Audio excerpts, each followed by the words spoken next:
तुमच्यात जर कष्ट करायची ताकद असेल ना, तर तुम्ही कुठूनही सुरुवात करू शकता. अगदी शून्यातून म्हटलं तरी करू शकता. माझं बी फार्मसी झाले आणि मी जॉब करत होते. कोरोनामध्ये आमचा जॉब गेला. त्याच्यानंतर आम्ही घरी आलो. घरी आल्यानंतर सगळ्यात महत्त्वाचा प्रश्न होता, की जॉब तर गेलाय, पण आता जगायचं कशावरती?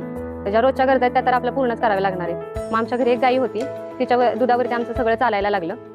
तिच्याच खर्चातून आमचं म्हणजे उदरनिर्वाह थोडक्यात व्हायला लागलं. मग माझ्या डोक्यात असा विचार आला, एक गाईवर जर आपण एवढं करू शकत असेल, तर अशा गाईचा जर आपण व्यवसाय केला तर खूप चांगल्या पद्धतीने तो आपण करू शकतो.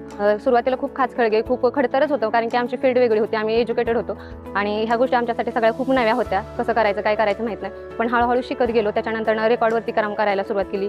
सगळे डिटेल्स वगैरे गाईंच्या लिहून ठेवायला सुरुवात केली. सिमेंट्सवरती थोडंसं काम केलं. टॉपच्या ब्रीडिंगच्या कालवडी तयार करायला सुरुवात केली.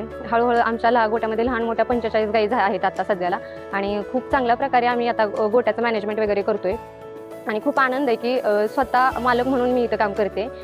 जॉबमध्ये जेवढं सॅटिस्फॅक्शन नव्हतं तेवढं जास्त सॅटिस्फॅक्शन आज इथं आहे. कारण की सकाळी 2 तास आणि संध्याकाळी 2 तास काम करून दिवसभर आम्ही आमची बाकीची कामं करायला मोकळं राहतो. माझी 2 मुलं आहेत छोटीशी, त्यांच्याकडे पण मी लक्ष देऊ शकते.